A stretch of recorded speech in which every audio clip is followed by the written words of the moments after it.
اعوذ باللہ من الشیطان الرجیم، بسم اللہ الرحمن الرحیم۔ السلام علیکم۔ ایک فیس بک پوسٹ نے 44 سال سے بچھڑے ماں بیٹے کو ملا دیا۔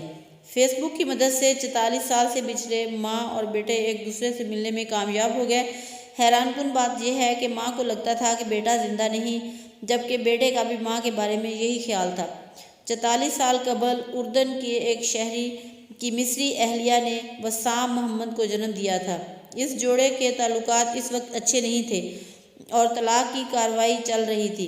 پیدائش کے 2 ہفتے بعد وسام محمد بیمار ہوئے تو ان کے والد نے اپنی اہلیہ کو بتایا کہ بچے کا اسپتال میں انتقال ہو گیا۔ وسام محمد کے مطابق میرے والد کو ڈر تھا کہ ماں مجھے اپنے ساتھ نہ لے جائے۔ اس جوڑے کی طلاق ہو گئی اور وسام محمد کی ماں مصر کے شہر قاہرہ اس خیال کے ساتھ چلی گئی کہ بیٹا زندہ نہیں۔ 4 دہائیوں تک وسام محمد کا خیال تھا کہ ان کی والدہ زندہ نہیں، مگر 4 سال قبل انہیں محسوس ہوا کہ شاید ماں زندہ ہو سکتی ہے، کیونکہ وکلاء خاتون کی موت کا سرٹیفکیٹ تلاش نہیں کر سکے، مگر وہ ماں کو تلاش نہیں کر سکے۔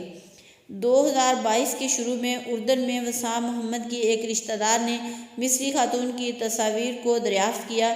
رشتہ دار نے وہ تصاویر سوشل میڈیا پر پوسٹ کی اور وسام کے ایک مصری دوست نے یہ پوسٹ دیکھ کر فیس بک پیج مسنگ چلڈرن سے رابطہ کیا۔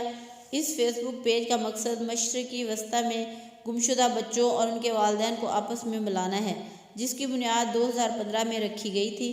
اس فیس بک پیج پر 6 دسمبر کو خاتون کی تصاویر پوسٹ کرکے بتایا گیا کہ وہ وسام محمد اپنی ماں کو تلاش کر رہے ہیں۔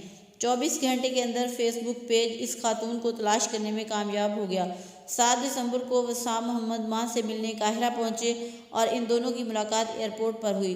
شروع میں تو دونوں ایک دوسرے سے دور دور رہے، مگر جب وسام محمد نے ماں کے ہاتھوں کو چوما تو پھر دونوں اپنے جذبات پر قابو نہ رکھ سکے اور 44 سال بعد پہلی بار گلے ملے۔